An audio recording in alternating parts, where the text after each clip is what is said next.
Olá, seja bem-vindo ao canal da Primeira Igreja Batista da Ilha das Flores. Eu sou o pastor Eliomar Paixão e neste momento você está na nossa Escola Bíblica Dominical.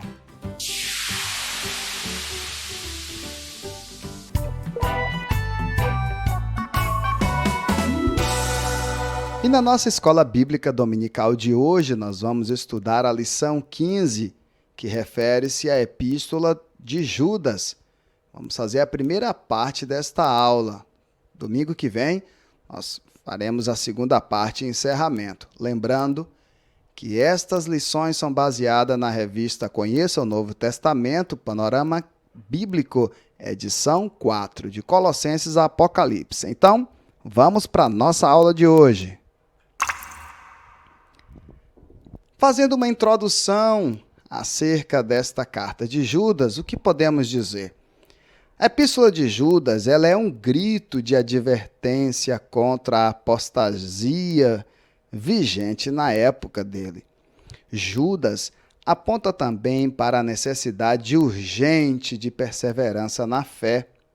Embora seja uma carta muito curta, como, por exemplo, a carta do apóstolo João, esta carta de Judas traz pertinentes discussões sobre os perigos dos dias maus e estimula o altruísmo entre os irmãos. Aqui nós temos algumas informações numa visão panorâmica da carta que nos ajuda a compreendermos um pouco melhor acerca do conteúdo maravilhoso que essa carta nos traz. Então vamos lá. A que grupo esta carta de Judas pertence? Às epístolas gerais. O autor é Judas. E que Judas é este? No Novo Testamento, aparecem outros Judas para nós. Por exemplo, devemos lembrar que Judas é um dos nomes comuns, do primeiro século, assim como Simão, como João e como tantos outros. Por exemplo, nós vamos ter o Judas Iscariotes, que foi o que se tornou traidor e se suicidou. Nós vamos ter, por exemplo, também o Judas Tadeu, que era filho de Tiago, apóstolo. Nós vamos ter também o Judas, o Galileu rebelde, um judeu que acabou morto. Em Atos, no capítulo 5, versículo 37, nós temos a narrativa dele. Nós temos o Judas de Damasco, que hospedou Paulo ali no capítulo 9 de Atos, quando Paulo se converteu, ele ficou hospedado na casa deste Judas. E também nós vamos ter ali o Judas Barsabás, que acompanhou Paulo e Barnabé a Antioquia para levar as decisões do concílio de Jerusalém para aquele povo. Então, nos resta apenas o Judas, meio-irmão de Jesus, irmão de Tiago também. Judas e Tiago eram meios-irmãos de Jesus que se converteram após a ressurreição e a assunção do Senhor. Então, este meio-irmão de Jesus é o Judas que escreve esta pequenina carta. Quanto à data, nós temos uma divergência entre os historiadores. Alguns dizem que esta data é uma data incerta, não dá para dizer quando que Judas escreveu. Outros acreditam que Judas escreveu entre 68 e 75 depois de Cristo. Alguns já acreditam que ele escreve já no final ali, praticamente ali no final do primeiro século, entre 70 e 80 depois de Cristo. E outros dizem que é incerta, não tem como dizer justamente quando. Assim como o local, que também é desconhecido. O alvo eram os cristãos que estavam ameaçados pelas heresias do primeiro século. O versículo-chave está no versículo 3. Lembrando que esta carta de Judas, ela é uma daquelas cartas com apenas um capítulo, então não precisa citar capítulo, é só citar os versículos. A expressão-chave, nós vamos dizer então que seja o combate aos falsos mestres, que é uma das evidências que nós vamos ter nesta carta de Judas. Ok? Podemos seguir? Então vamos lá. qual a fonte que o Judas se utiliza para escrever esta carta? O Antigo Testamento, o qual ele faz várias citações. É preciso ler a carta, tá, meu querido aluno, minha querida aluna? Você precisa ler a carta para compreender melhor as coisas que estou lhe dizendo. Se você não leu a carta, para o vídeo aí, para a aula, vai lá, lê a carta, é apenas um capítulo e volta que você vai compreender melhor. Então, Judas se utiliza do Antigo Testamento, ao qual ele faz várias citações. Você vai perceber que ele também se utiliza da segunda carta de Pedro, ele faz algumas citações lá, interessante, e do livro pseudepigráfico A Assunção de Moisés. Ele vai ter uma citação ali no versículo 9. Ele também vai se utilizar da tradição oral, que se reuniria no livro de Enoque. Ele cita ali no versículo 14 e 15. E em outro livro também, pseudepigráfico, do fim do século I e início do século II. Bem, esses livros pseudepigráficos são livros que não têm autenticidade comprovada, ou seja, eles não passaram pelaquele crivo de inspiração, iluminação e revelação divina, por isso não entraram no cânone da Bíblia Sagrada. Mas historiadores acreditam que estes livros foram fontes para o Judas escrever esta epístola. Bem, os personagens principais que nós vamos perceber ali é o Judas, o próprio Judas, né? Jesus, Caim, Balaão, Corá e Enoque, que são nomes que ele cita ali na sua carta. A epístola de Judas, ela tem uma relação com outros livros do Novo Testamento. E qual é? Ela é muito semelhante a 2 Pedro, de forma que se considera que Judas se utilizou de 2 Pedro como fonte para a carta, como eu acabei de dizer. E aí, como é que a gente pode perceber isso? Ele faz uma citação direta dos versículos, do versículo 3 de 2 Pedro. Você pegar 2 Pedro, versículo 3, do capítulo 3, versículo 3, você vai ver que é a mesma citação. Ou seja, no versículo 17 e 18 de Judas, você vai perceber que Judas, no versículo 17 e 18, está citando 2 Pedro 3,3. É só você conferir lá. Não vou ler aqui para que você realmente vá lá na Bíblia e confira, tá? Então, versículo 17 e 18 de Judas, você vai ver que é uma citação de Pedro 3,3. Qual a característica literária que nós podemos perceber em Judas? Judas é uma epístola embasada no Antigo Testamento e ela é uma carta, uma epístola de estilo bem emergencial, porque ela tem uma forte tendência às citações do Antigo Testamento. Só você ler lá do versículo 5 ao 7 e depois pular para o versículo 11, que você vai ver ele fazendo várias citações do Antigo Testamento.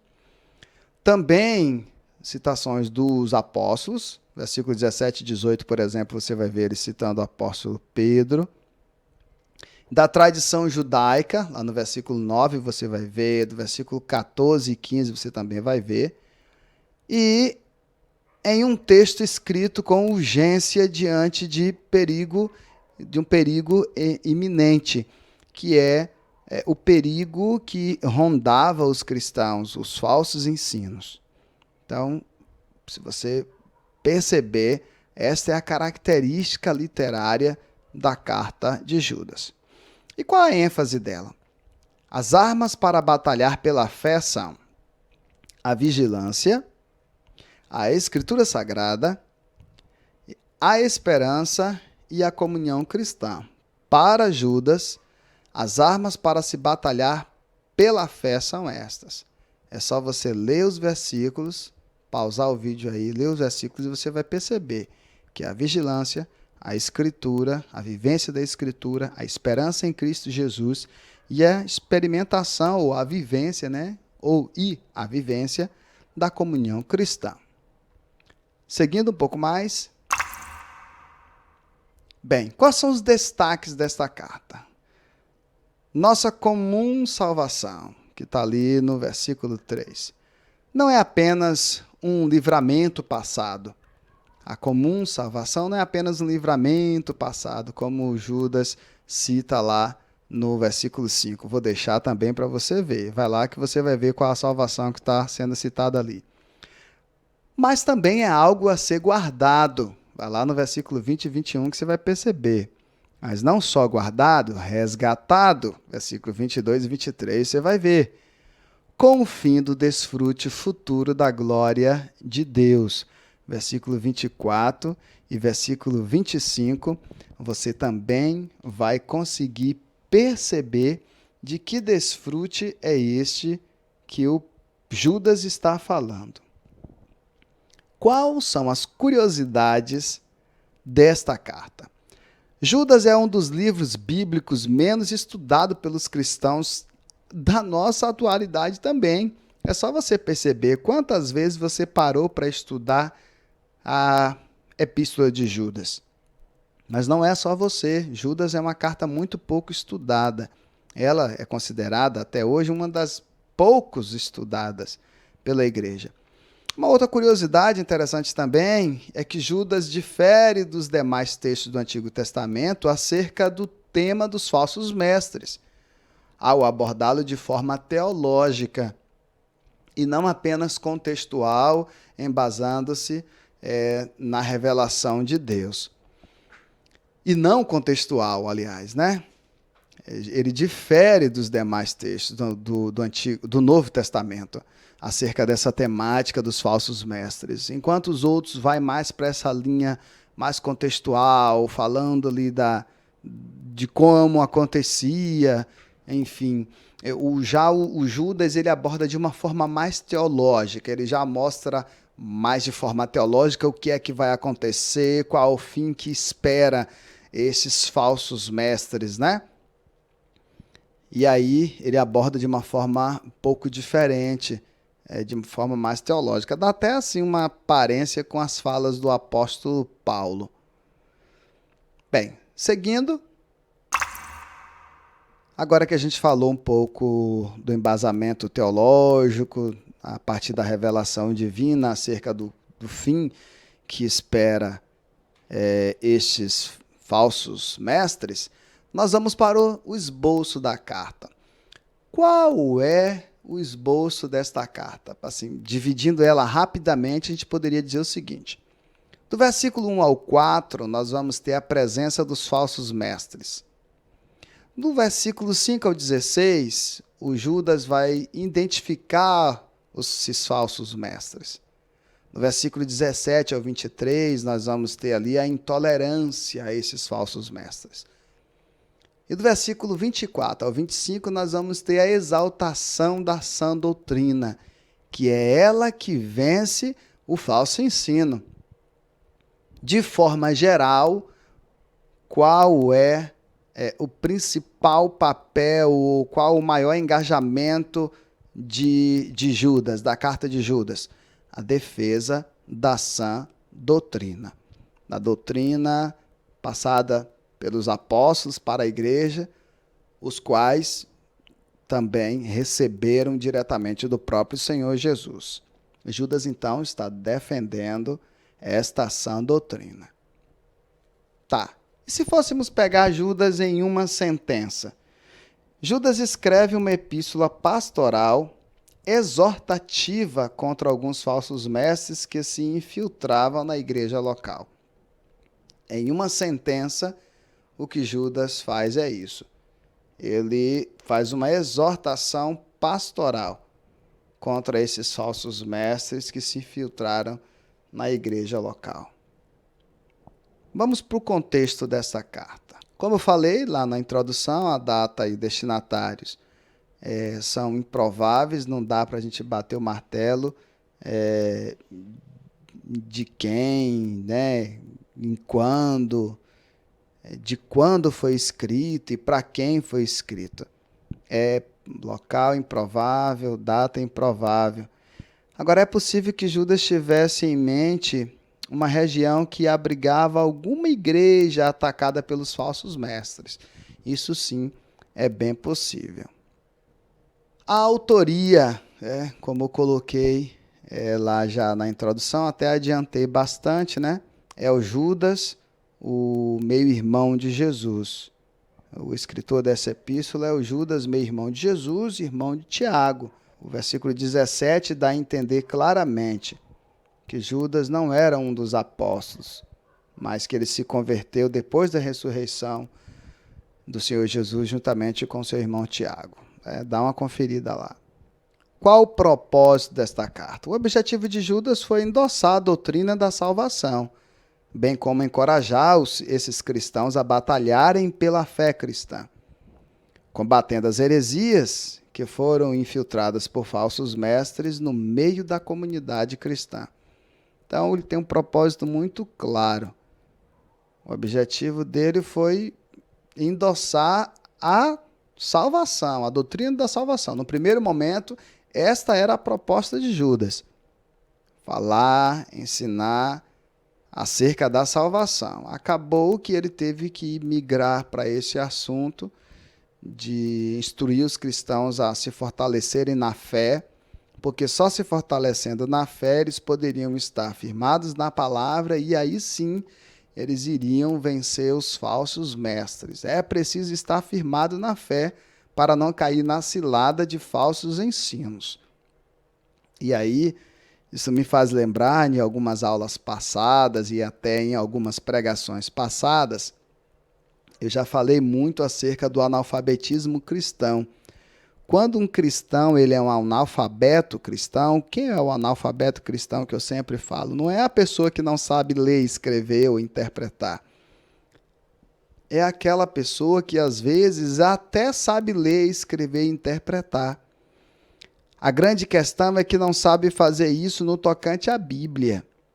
Às vezes, um analfabeto cristão pode ser um advogado, pode ser um médico. Ele é fera na sua profissão, mas falou de Bíblia, está ali 10 anos, 20 anos na igreja, mas por não se dedicar, não ter uma vida espiritual dedicada, de leitura, de devocional, ele fica como um analfabeto cristão. Então, cuidado para que você não seja um destes. E nós temos uma aplicação de Judas para hoje, para que a gente possa fazer hoje. Qual é a aplicação que nós podemos fazer?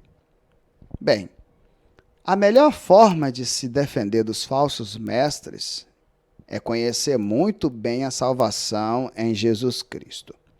Então, se esta é a melhor forma, busque então conhecer mais o seu Salvador e afaste-se dos falsos ensinos. Afaste-se dos perigos que rondam você. Agora, se você está fincado na palavra, você está como uma casa edificada numa rocha. E aí vamos lembrar do que disse o salmista. Aqueles que confiam no Senhor serão como o monte de Sião, que não se abalam, mas permanecem firmes para sempre. Bem, eu vou parar já por aqui, para que a aula não fique muito extensa e você não fique com muitas informações para ter que digerir e armazenar aí na sua cabeça, tá certo? Na próxima semana a gente dá continuidade, leia a carta novamente. Eu tenho uma sugestão para você aqui, ó. Se você não fez a sua devocional esta semana, pegue Judas e faz a devocional todinha.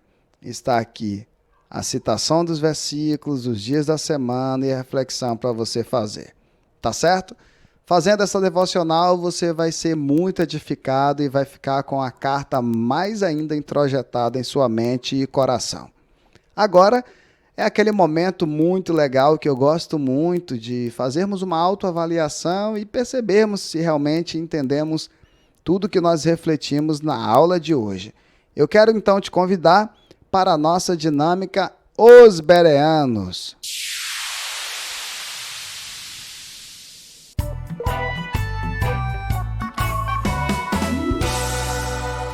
E na nossa dinâmica Os Bereanos, você já sabe, né? Aquele que errar mais vai ter que lavar os pratos do almoço. Vamos para a nossa primeira pergunta. Bem, baseando-se então no estudo de hoje, na Epístola de Judas, respondam-me. Qual é a classificação da Epístola de Judas? Judas está entre as epístolas pastorais, eclesiásticas, pessoais ou gerais? Tempo!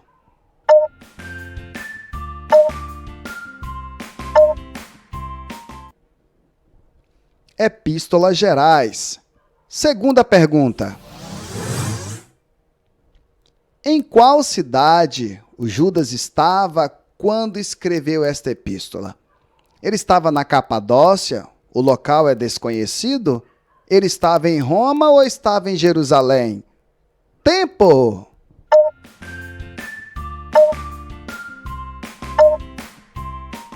O local é desconhecido. Muito bem. Enfatizamos bastante na nossa aula. Terceira pergunta. Quantas características literárias Judas é?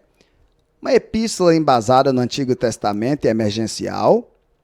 Ela é uma epístola familiar e sucinta? Sucinta e corretiva ou intimista e repreensiva? Tempo!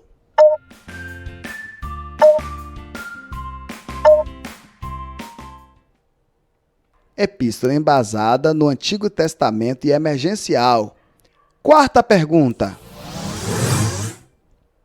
Qual destas palavras a seguir é a única que não faz parte da ênfase dada por Judas em sua epístola quanto às armas para batalhar pela fé? Vigilância, esmolas, escritura sagrada ou esperança? Qual destas é a única que não faz parte desta ênfase dada por Judas? Tempo!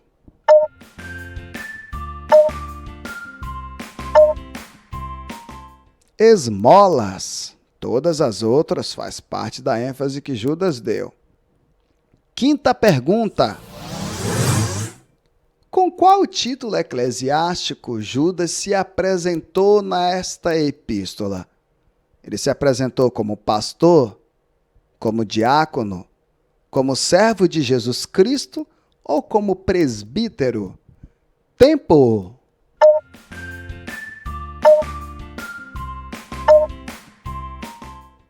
Servo de Jesus Cristo. Sexta pergunta. Fazendo um esboço, qual é o tema geral desta epístola de Judas? Vigilância e oração diariamente para não pecar, defesa da sã doutrina, a união dos cristãos em Cristo ou a mutualidade do amor cristão? Tempo!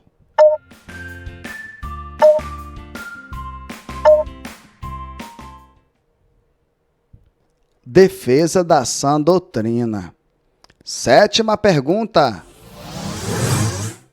Quanto aos principais personagens, qual destas alternativas a seguir corresponde aos principais personagens desta epístola? Judas, Caim, Balaão, Demétrio, Jesus e Corá. João, Jesus, Corá, Enoque, Paulo e Judas. Pedro, João, Enoque, Corá, Jesus e Caim.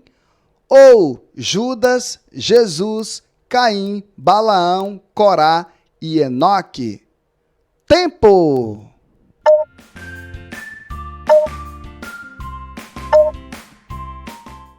Judas, Jesus, Caim, Balaão, Corá e Enoque. Oitava pergunta. No seu relato, no versículo 3, qual era o objetivo primário de Judas ao escrever esta carta? Escrever sobre os falsos mestres, escrever acerca da salvação, escrever a respeito da vida cristã ou orientar a igreja acerca da volta de Cristo? Tempo!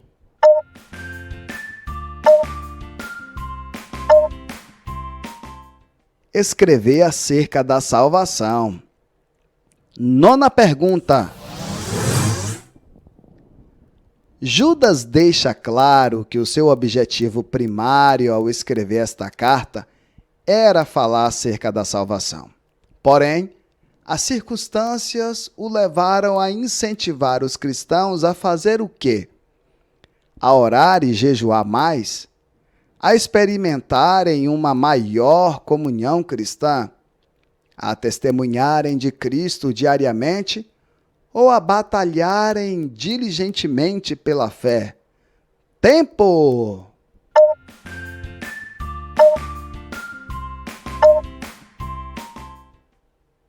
A batalharem diligentemente pela fé. 10ª e última pergunta. Que outro nome Judas usa para os falsos mestres? Altruístas? Ímpios? Ladrões? Ou pedras de tropeço? Tempo!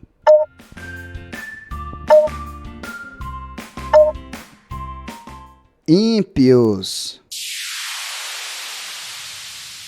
Pronto! E por hoje é só. Até o próximo domingo com a segunda parte desta aula. Mas lembre-se, é importante que você se inscreva em nosso canal, deixe o seu joinha e ative o sininho para receber as notificações quando postarmos novos vídeos. Logo mais, às 19h30, teremos novamente um novo encontro para louvarmos e adorarmos o Senhor juntos. Tchau!